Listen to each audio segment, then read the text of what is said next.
Felipe, André, irmão Marcelo, Deus abençoe vocês sempre. Pastor Sânzio, o Senhor tem algo a falar nos nossos corações nessa noite. Hoje em casa eu falei assim: Deus, fala comigo nessa noite, Senhor. Traz uma palavra de conforto, uma palavra transformadora. Nós devemos clamar a Deus para ouvir uma palavra transformadora. Nós sabemos que essa palavra é viva e a palavra é eficaz, mas nós temos que clamar e falar: Senhor, a sua palavra é viva e eficaz, quebranta meu coração para que ela possa entrar e permanecer. Porque a palavra de Deus, quando ela entra no nosso coração, ela transforma, muda, faz coisas impressionantes em nossas vidas. Amém? Pastor Sânzio, tem algo especial para falar conosco nessa noite.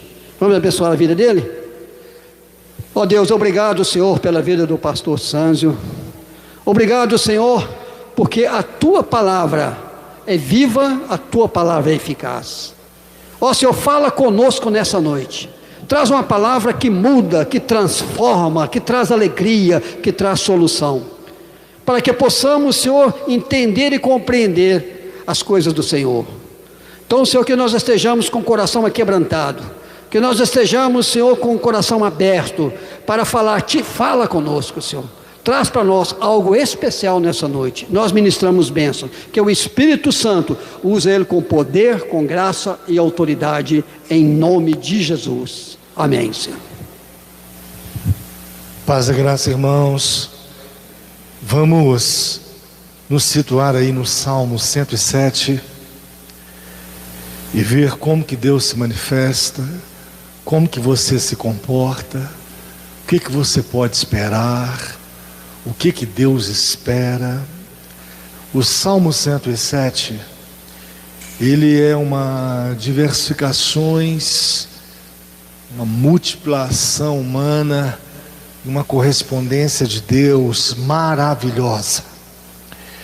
E eu sei que você veio aqui nessa noite para que Deus corresponda à sua vida.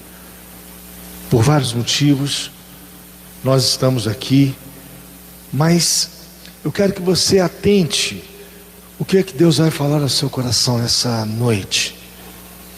Eu vou ler só, na realidade, 3 versículos, e a gente vai discorrer sobre Deus e você e eu. Como que é isso? Salmo 107, localizado. A Bíblia começa dizendo assim: renda graças ao Senhor. E diz o motivo por que você deve fazer isso. Porque Ele é bom. E diz mais, que a sua misericórdia, ela tem um tempo, é o kairós de Deus. Que tempo que é esse? Diz o texto assim: ela dura para sempre.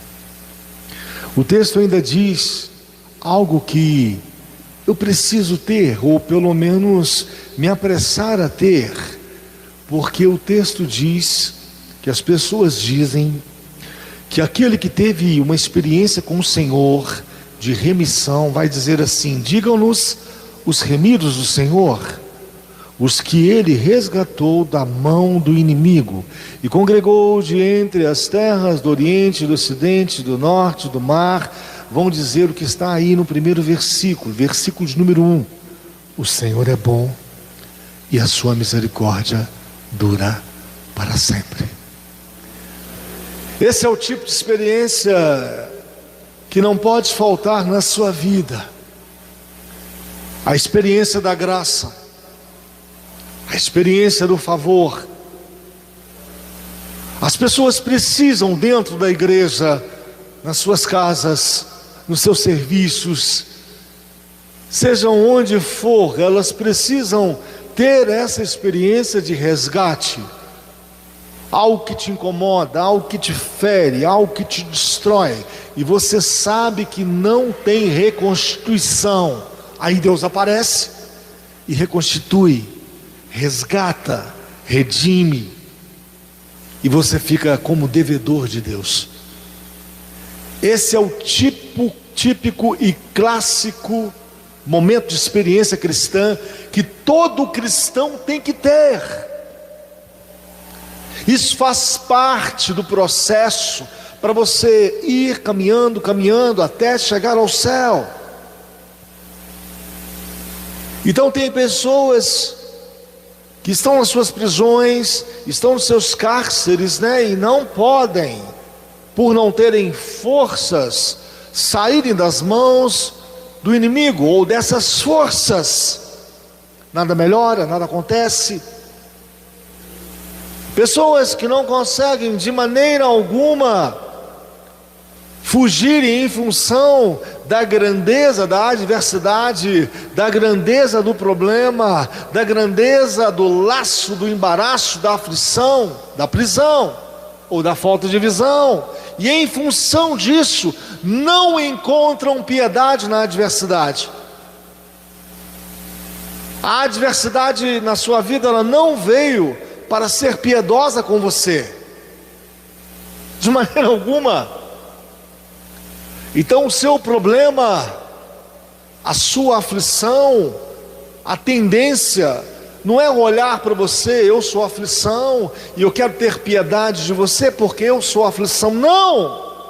A aflição, ela tem uma função, uma especificação, é te afligir.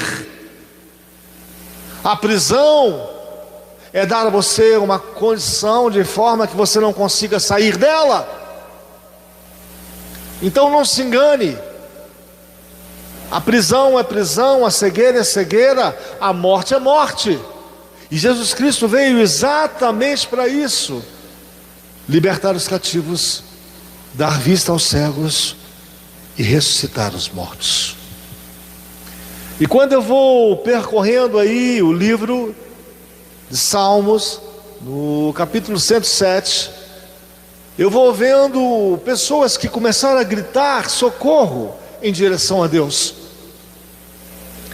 E quando eu vejo essas pessoas gritando socorro em direção a Deus, eu vejo que a única chance que essas pessoas tiveram foi isso. André, senta ali, vamos parar de conversar e prestar atenção na palavra. Amém. Então é isso. A gente precisa dessas condições. Um grito endereçado a Deus. Sem esse grito endereçado a Deus, as coisas não vão acontecer. E quando você vai no versículo 6 do Salmo 107, capítulo 107, você vê esse grito de pessoas, porque diz o texto aí: clamaram ao Senhor. E eu preciso endereçar o meu grito de forma que ele tenha endereço consistente, insistente. Não até que ele ouça, porque ele ouve. A gente não pode cair no erro da frase: se Deus me ouvir, ele ouve. É se Deus me atender. E é por isso que eu vou colhendo informações e vendo que eu preciso desse tipo de experiência, até que ele me ouça, não, até que ele me atenda. E é por isso que eu vou pegando a Bíblia como a comunicadora, para que eu entenda isso melhor, de forma que eu vou fazer com que Deus atende, baseado na minha insistência, sim. Porque o atender de Deus necessariamente não vai ser uma palavra positiva. Concordo, estou a favor.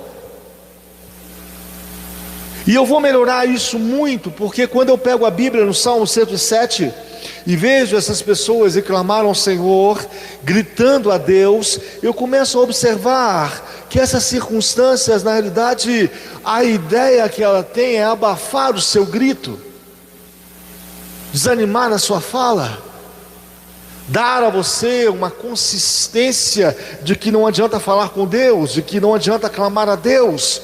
Exatamente como aconteceu com o cego de Jericó. E eu vou percorrendo a Bíblia, entendendo mais, que eu posso esperar Deus me conduzir. Imagine só, eu esperar Deus me conduzir, esperar que Deus faça um caminho para mim. Essa é a única garantia que eu tenho. Essa é a única certeza de fato que me diz: vai dar certo.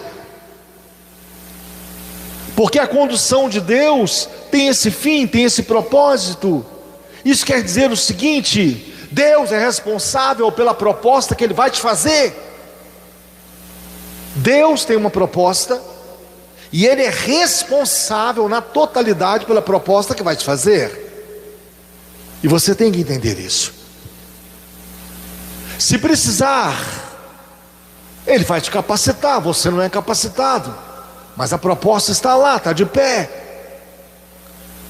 Se precisar, Ele vai mandar o recurso necessário, porque você não tem recurso, mas o plano está lá, Ele propôs, Ele é responsável. Se precisar, você não tem força, mas Ele manda ajuda, Ele dá força. Então você precisa realmente esperar a condução de Deus na sua vida. Isso é algo que é garantia de que vai dar certo. Mas o Salmo 107 fala na rebelião. Olha para mim aqui, todo mundo. Você acha que é difícil se rebelar contra a palavra de Deus? Não é. É fácil. Numa linguagem mineira, bem interiorana, é facinho, facinho. Muitas pessoas, não poucas pessoas dentro da igreja se rebelam contra a palavra de Deus. Pastor, como? De que jeito? É o tipo de experiência que as pessoas estão vivendo frequentemente dentro da igreja, só que elas não percebem isso. Como que se rebela contra aquilo que Deus diz? As pessoas não percebem quando elas querem impor as suas opiniões dentro da igreja, dizer que acha, que pensa, que ouviu, e não sabem o tipo de referência argumentativa que a Bíblia tem. E quando eu faço isso, eu acho, eu penso, eu sinto, eu percebo, eu tenho experiência de vida. Quando eu vou juntando essas opiniões próprias, subjetivas, e confronto a Bíblia, eu vou entrar em choque com a informação sacra.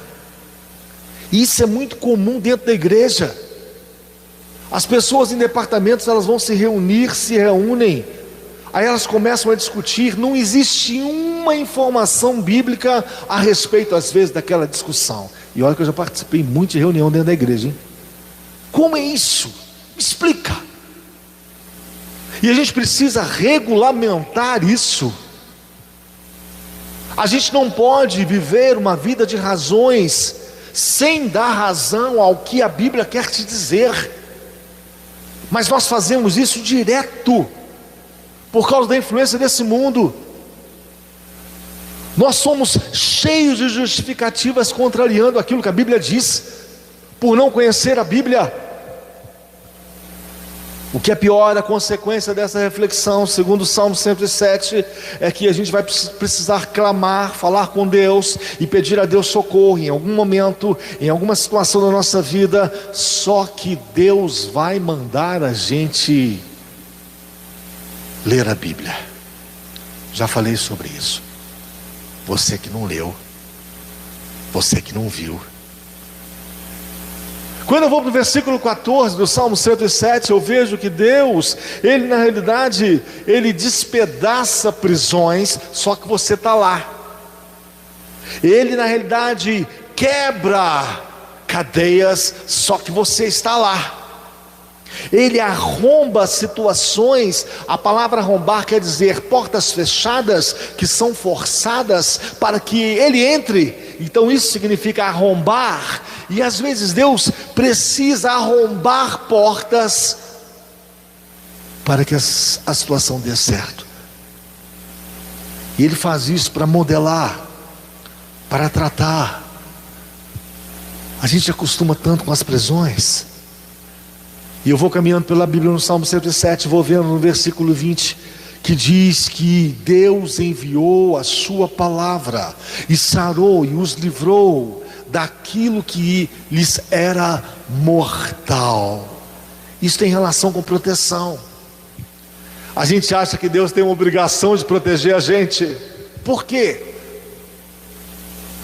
Deus tem a obrigação de proteger a nossa família, os nossos negócios, a nossa vida, a nossa saúde. Se Deus não protege, a gente não chega. Você chegou até aqui e só chegou até aqui baseado na condição de que Deus te protegeu. E aí eu vou fazer uma conjugação. Que igreja que somos, ou que igreja que estamos sendo? A ideia de ser abastado é uma ideia pertinente, associada ao interesse de todos nós.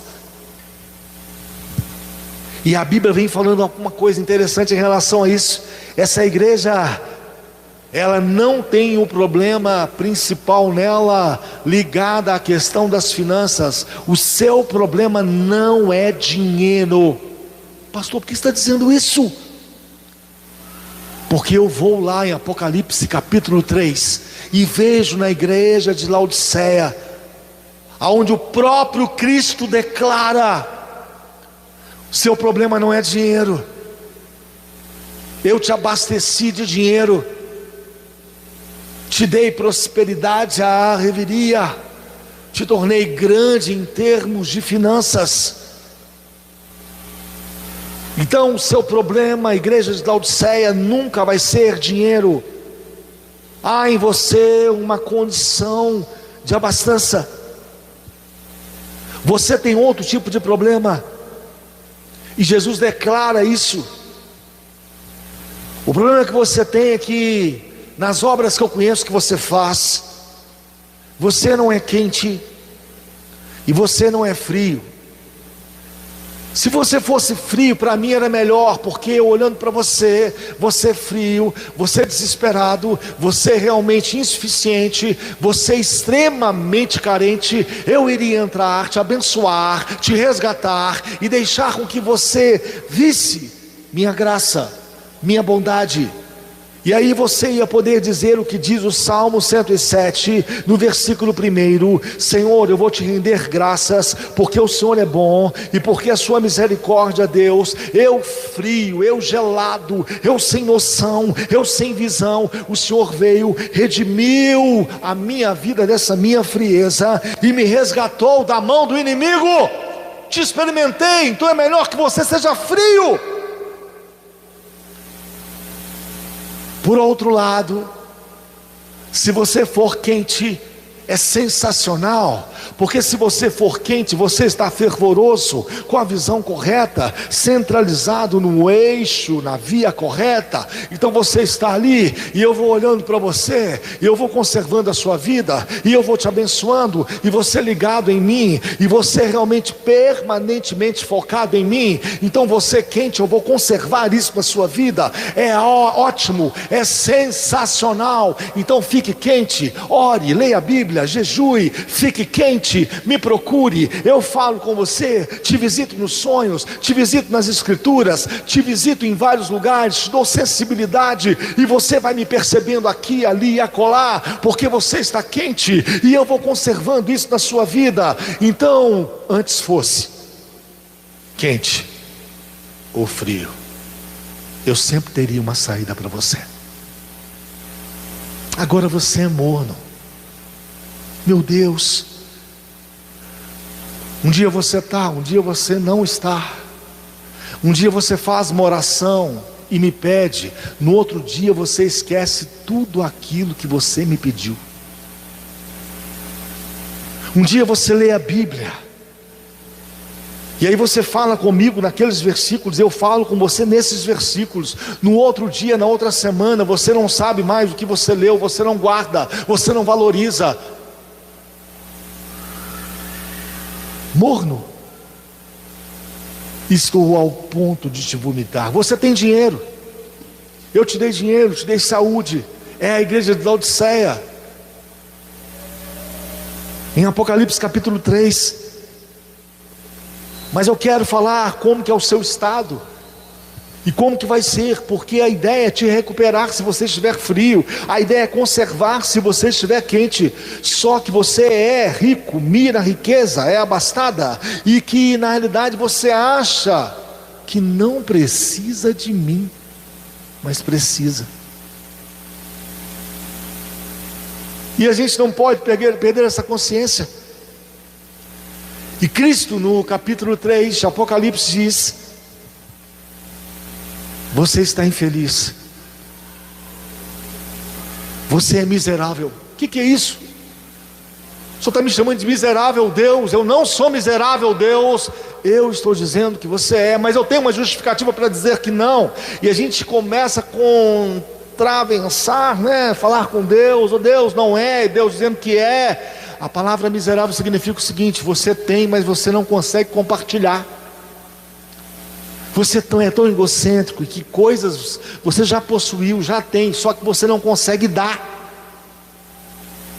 Isso é miserabilidade. E a gente passa por essas experiências, e a gente precisa corrigir isso, porque Cristo faz essa colocação à igreja de Laodiceia: você é infeliz, miserável, pobre, pobre, pobre, pobre, tem, mas não aproveita, cego, perdeu a visão, nu, quer dizer, envergonhado, porque é o que a nudez traz. Então Cristo faz essas referências à igreja de Laodiceia. Meu Deus, que referência é essa, Senhor Jesus? Mas quando eu vou para o capítulo 107 de Salmos, e vou vendo mais a respeito do andar do homem, eu vejo que existe uma tendência de andar cambaleando. É exatamente isso que diz o versículo 27. Andaram cambaleando como ébrios, como se fossem pessoas que bebessem, que bebem. Um ébrio não tem firmeza nos passos. Um ébrio, ele perde a direção, e a vida se arruína por isso. Por que isso acontece, Deus? Onde estão as minhas direções, os meus passos firmes? E quando eu vou lá para o versículo 35, eu vejo Deus fazendo versões e inversões. Eu quero te explicar isso melhor. Versões e inversões é a forma como Deus faz. Para se fazer uma inversão em qualquer situação, isso significa vai ter que voltar e reformular. Tem coisas que precisam serem reformuladas. Exemplo, eu orava, não oro mais. Eu lia a Bíblia,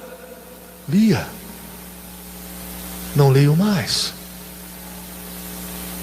Eu preciso das versões as quais Deus tem para mim, que são mudanças de posicionamentos.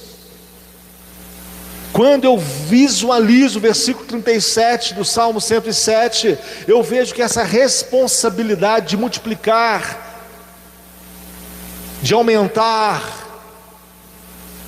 é totalmente de Deus.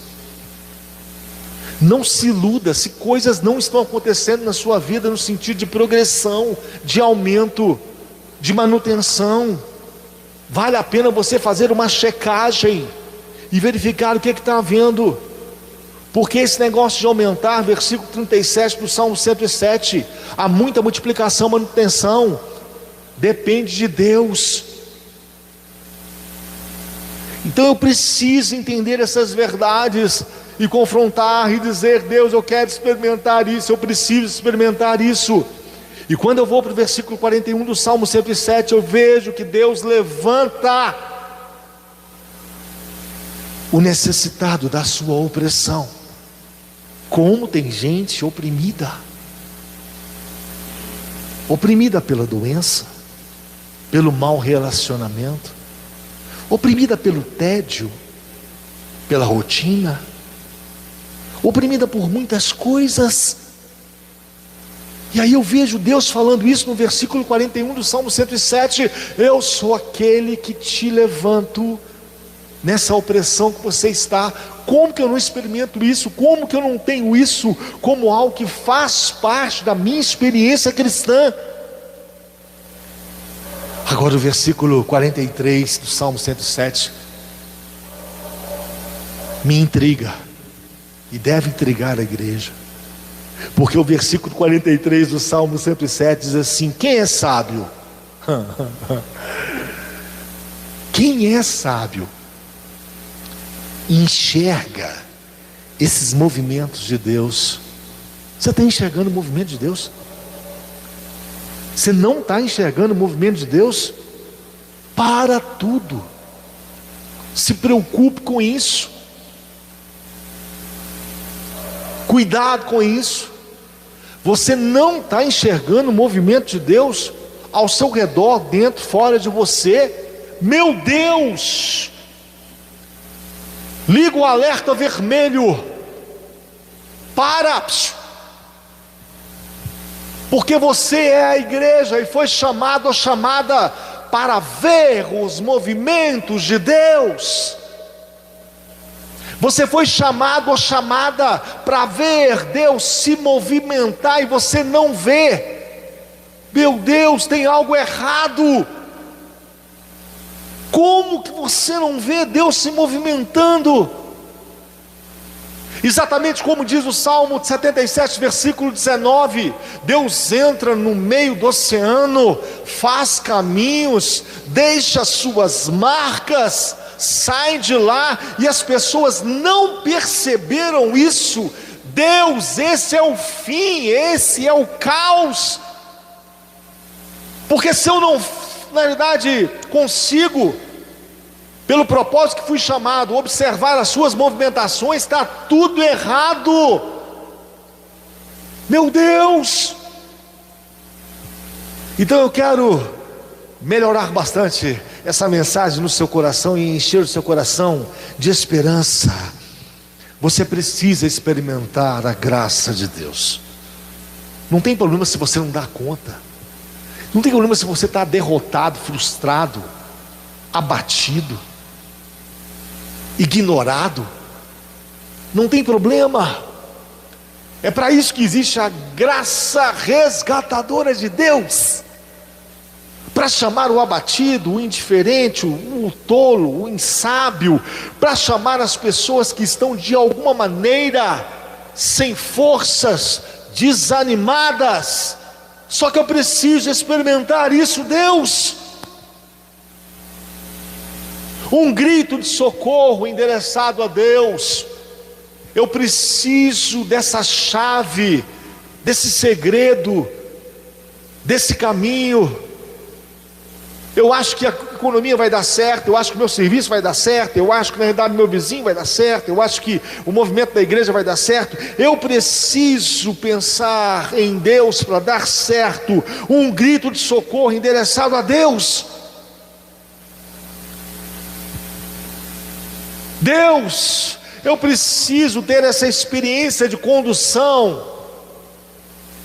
Como que é esse negócio de ter experiência de condução de Deus? Não tente colocar Deus numa caixinha e dizer para Deus assim: Deus, se o Senhor me guiar, vai dar tudo certo. Se o Senhor não, Ele pode te guiar, dar tudo errado, e Ele converter esse errado em certo. O que você precisa é confiar em Deus, que Deus está no controle da sua vida, que Ele tem uma responsabilidade sobre você, que Ele vai te levar a um determinado propósito. Deus, quando pega Israel para conduzir Israel pós-Egito, dá tudo errado, e Deus estava lá conduzindo o povo. A condução de Deus não quer dizer que vai dar tudo certo. A condução de Deus quer dizer que tudo vai cooperar para o seu bem, e vai dar certo em algum momento. E eu quero que você entenda isso. Meu Deus, me perdoe pelas rebeliões que eu fiz, Deus, as minhas justificativas, as minhas razões, as minhas palavras lógicas, mas que iam, ó Pai, e foram, não iam não, foram, ó Pai, um confronto àquilo que o Senhor disse, Deus. Eu confrontei muitas coisas em reuniões, conversas, ó Pai, informais com outras pessoas, sem lembrar da Bíblia, da informação bíblica, do conteúdo bíblico, e falando outras coisas que não eram conteúdo bíblico. A sua palavra, por exemplo, diz, Deus, para que eu tenha piedade, e aí eu não tenho, às vezes, eu não quero entrar nesse processo, eu olho e vou pelo meio secular, que é a meritocracia, que é aquela questão, não, ele merece, não, ela merece ser condenada, julgada, ser realmente uma pessoa exclusa, sofrer, e a Bíblia fala assim, olha o caminho da piedade, cuidado com o caminho da piedade, não julgue para não ser julgado, não lance isso, para que isso não se volte contra você. E aí eu esqueço dessas frases, eu esqueço desse conteúdo valioso, sacro. Meu Deus, livra-me de rebelar contra a tua palavra. Me ajude quando for conversar com as pessoas, lembrar da tua palavra, porque é ela que vai dar certo. Deus, a tua palavra diz que o Senhor lança a palavra, envia para mim, Deus. Envia a sua palavra para mim, porque é a sua palavra enviada que me livra, ó Pai, das situações de morte, de prisão, de aflição. E eu preciso entender isso, Senhor.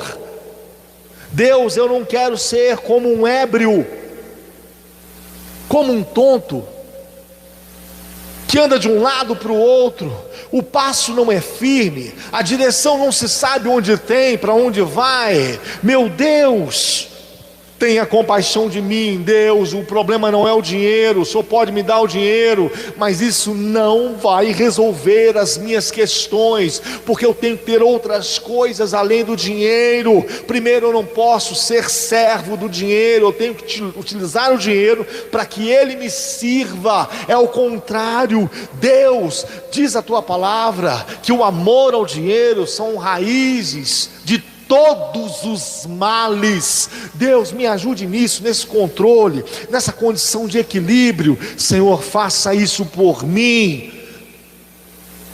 Deus, que negócio é esse de ser morno dentro da igreja?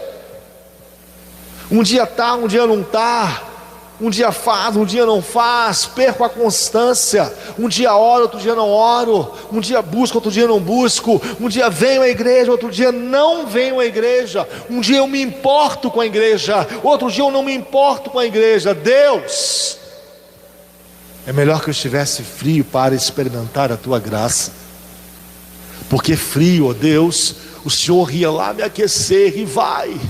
É melhor que eu estivesse quente, Deus, para experimentar e ter as experiências com o Senhor, porque quente o Senhor ia conservar, agora morno, diz a tua palavra que o Senhor está ao ponto de vomitar. Deus tem misericórdia. As suas versões, Deus, e agora? Que versão da vida que o Senhor tem para mim? Como é que é isso? Eu estou aqui às vezes atento, estou dentro da igreja, vou. Qual que é a sua versão, Deus? E se precisar de uma inversão, Deus? A Bíblia fala no Salmo 107 de inversões que Deus fez. Terra seca, Deus fez brotar mananciais. Mas também a Bíblia diz que dos mananciais Deus fez brotar terra seca. Então essa ideia de ir, de vir, de estar, de não estar, isso é próprio do próprio Deus, de entrar, de sair, de arrancar, de plantar, isso faz parte das manifestações de Deus. O que me assusta é eu não perceber que Deus está fazendo isso. Isso me assusta. E me assusta também os meus irmãos às vezes não perceberem. Você está percebendo? Não. Percebendo o quê? Aí você conversa, ela não é espiritual. Você está vendo o que Deus está fazendo na igreja? Vendo o que Deus está fazendo na igreja? Quando a igreja esvazia, tem um sentido. Quando a igreja enche, tem um sentido. E aí a gente tem que ficar, Deus, como que é isso? O que o Senhor está fazendo? Onde que o Senhor está situando isso? Então eu preciso dessa sensibilidade, Senhor. Deus, eu vi na tua palavra que a manutenção e a multiplicação depende do Senhor. Então essa ideia de crescer, de manter, de multiplicar, essa é uma ideia que a Bíblia diz, isso é responsabilidade de Deus. Então você quer crescer sem Deus, é isso? Não vai, não dá. A Bíblia diz que Deus levanta o necessitado da sua opressão. Quer dizer, Ele combate o que te oprime. E é por isso que Ele te redime, ao ponto de você entender no Salmo 107, no versículo 1, que você diga, e é bom você dizer, o Senhor me remiu, bendito seja o Senhor e as suas misericórdias. E eu vou finalizar da seguinte maneira: você precisa enxergar o que Deus está fazendo na sua casa, o que Deus está fazendo com você dentro da igreja, o que Deus está fazendo com você na sua escola, o que Deus está fazendo com você no seu serviço. Você precisa entrar nesse campo que te dá uma sensibilidade ao ponto de você perceber, para você relaxar. Olha o tanto de gente dentro da igreja sem relaxamento, apavorada. O que eu faço? E faz qualquer coisa, atira para tudo quanto é lado. Quem está enxergando o movimento de Deus e considerando suas misericórdias? É isso, esse é o segredo. Deus, eu não estou te vendo, tenha misericórdia de mim. Tudo bem que você tem uma vida natural, mas você não pode esquecer que existe uma vida espiritual que predomina.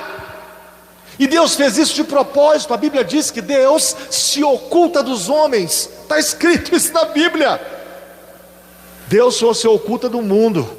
O Senhor se oculta de muita gente, mas de mim eu não quero que o Senhor se oculte.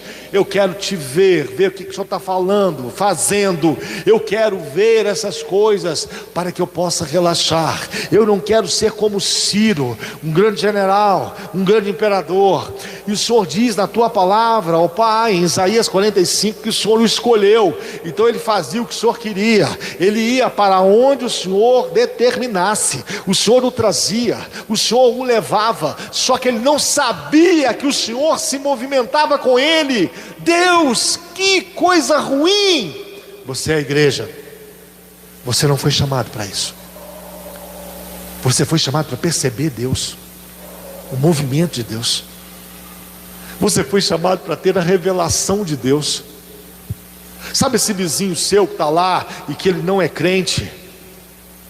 Aí Deus te visita e fala com você a respeito dele, da necessidade dele, da condição dele. Você foi chamado para isso, para enxergar o mundo, o que Deus está fazendo no mundo, a proteção que Deus está promovendo. E é por isso que o Salmo 107, quero finalizar e orar por você, no versículo último aí, Salmo 107, versículo 43. Leia comigo aí, por favor. Quem é sábio, atente para essas coisas e considere as misericórdias do Senhor. Meu irmão, se tem mais de uma semana, um mês, 6 meses, um ano, que você não tem nitidamente ouvido a voz de Deus especificamente, se preocupe com isso. Tem uma coisa errada, pelo amor de Deus. Um Deus dessa proporção, com essa grandeza, você quer me convencer que Ele não falou com você, que Ele não vai falar com você, que Ele não vai deixar você enxergar certos movimentos? Tem alguma coisa errada com a gente. Um Deus dessa proporção, com esse controle, com esse domínio, um Deus que diz, o Salmo 33, tudo que Ele diz aparece, tudo que Ele ordena vai ter que acontecer. Esse Deus, não consigo perceber a ação dEle. Meu Deus, então eu estou nu, cego, precisando realmente de ajuda. Tem misericórdia de mim, Deus. Feche seus olhos. Eu quero orar para Deus te dar sensibilidade, para que você o perceba lá na sua casa, na igreja, no serviço, para que você ouça Deus falar com você, para que você não se encha de justificativa e com opiniões próprias, para que você concorde com a Bíblia. Não, a Bíblia não diz isso, a Bíblia fala isso, então você tem que concordar com a Bíblia. Não, mas eu acho, mas eu penso. Não é o seu achar que vai dar certo, nem o seu pensar que vai dar certo, é aquilo que Deus diz. Fala com esse povo aqui, Deus, conosco. O Senhor tem uma opinião, o Senhor tem uma visão, e é a sua opinião e visão que dá certo. Parece tão radical isso, né, Deus? Mas não é não, Deus. É porque o Senhor é Deus, a gente é pecador. O Senhor é grande, a gente é pequeno. O Senhor é controlador do universo. O Senhor é atemporal. Nós não, estamos limitados a um tempo. Então há uma diferença grande nisso. Mas ainda assim o Senhor se tornou acessível. O Senhor veio na cruz e nos falou e nos fala. Senhor, quantas pessoas dentro dessa igreja há tanto tempo não ouve a sua voz, não consegue discernir com alegria. Deus falou comigo, Deus me visitou. Tem gente nessa igreja, gente, ó Deus, através da internet, que está nos ouvindo, que não sabe há tanto tempo o que é a voz do Espírito Santo de Deus. E isso, ó Deus, faz falta. Isso é um caos, isso é uma brecha realmente, ó Deus, irreparável. Retoma isso, Deus, dá uma nova versão, perdoe os nossos pecados, as nossas ofensas, venha com uma versão diferenciada, a versão de que o Senhor fala e a gente ouve, a versão, ó Pai, de ser guiado pela Tua palavra. Fala conosco, Deus, em nome de Jesus Cristo. É porque a Sua fala, como diz, o Senhor enviou a Tua palavra, é ela que vai dar garantia, não é outra coisa. Deus, o nosso problema não é o dinheiro, não é a saúde. O nosso problema, ó Pai, está relacionado à nossa condição contigo, à nossa condição de posicionamento em relação ao Senhor, porque o Senhor tem todos os recursos que precisamos. O Senhor tem toda a condição, ó Pai. Se somos incapacitados, o Senhor capacita. Se somos, ó Pai, excluídos, o Senhor inclui. Se a gente precisa de qualquer coisa, o Senhor tem condição de dar. Então esse não é o nosso problema. O nosso problema é o nosso posicionamento diante do Senhor. Precisamos ter essa experiência, Deus, de ser resgatado por Ti. Estávamos ruins, péssimos, oprimidos, e o Senhor teve compaixão de nós, serviu como bloqueio, como uma parede aonde o mal não penetrou. E nessas experiências, ó Pai, reconhecer, somos devedores, estou te devendo e eu não tenho como pagar. Não temos como te pagar.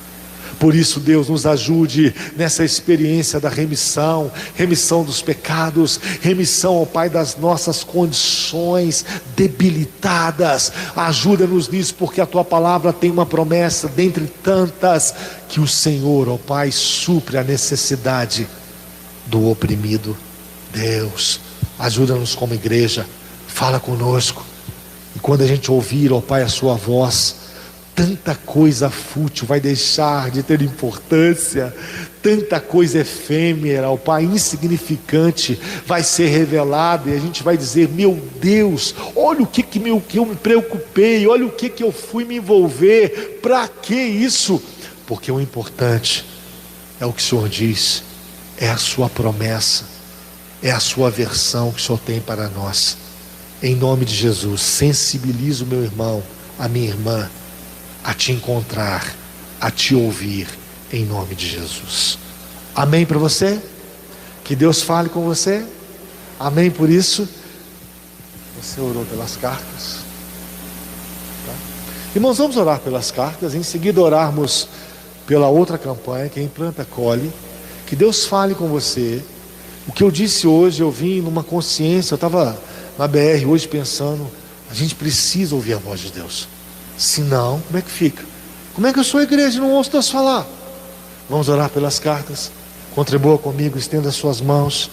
Senhor Deus, nessas cartas existem aqui planos, muitas frustrações também. Existem aqui, ó Deus, construções dentro das pessoas que o Senhor conhece. E a tua palavra, ó Deus, diz no Salmo 103 que o Senhor conhece a estrutura das pessoas e sabe que elas são pó.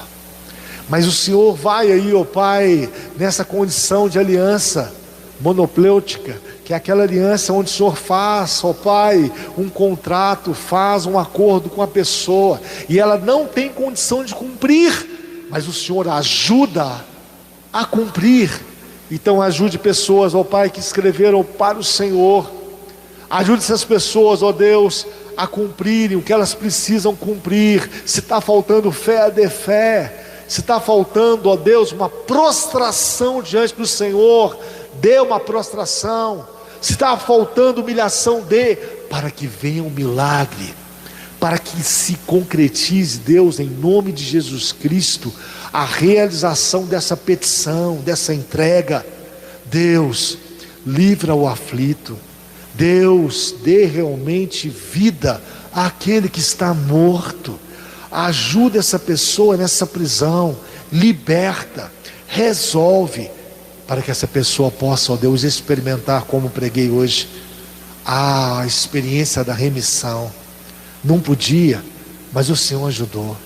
Não conseguiria, mas o Senhor deu força para conseguir. Deus, ajuda os meus irmãos nessas cartas a experimentarem, ó Deus, a experiência da remissão, em nome de Jesus. Inimigos mais fortes, que em nome de Jesus sejam realmente derrotados por causa da sua graça. Amém. Temos outra campanha. Quem planta colhe.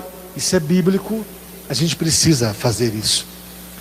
Plantação simples, plantação disciplinada. Eu planto hoje, dou uma olhada amanhã.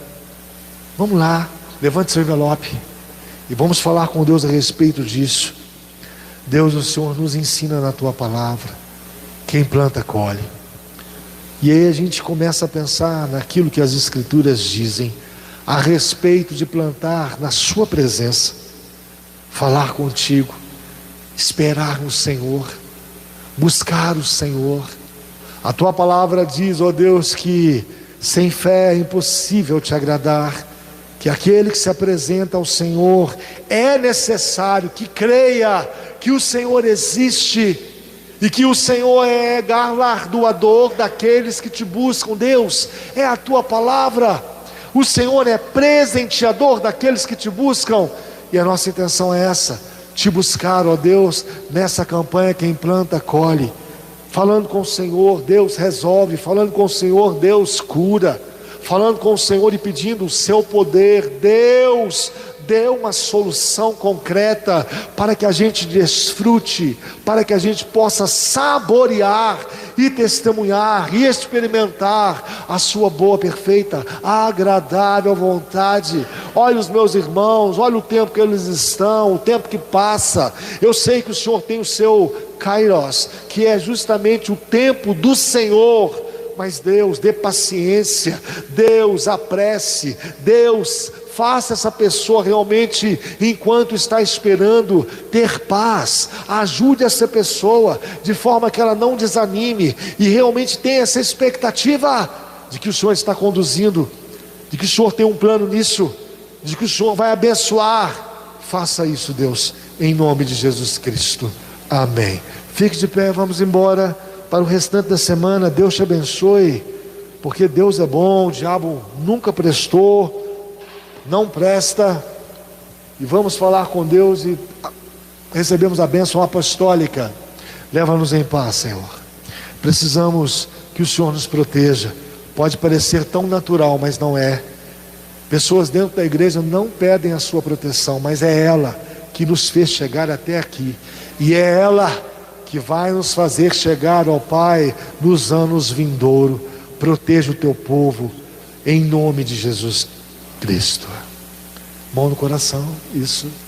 Que a graça de nosso Senhor e Salvador Jesus o Cristo, o Salvador, o amor de Deus Pai, esse amor que às vezes é tão incompreensível pelo extremo que foi, que esse amor seja revelado para você, Que o Espírito Santo, que guia em toda a verdade, te guie, te conduza, faça você enxergar as suas manifestações para a sua alegria, para a sua paz, para que você entenda e relaxe e saiba que o Espírito de Deus controla, tem o seu reino e domina sobre tudo.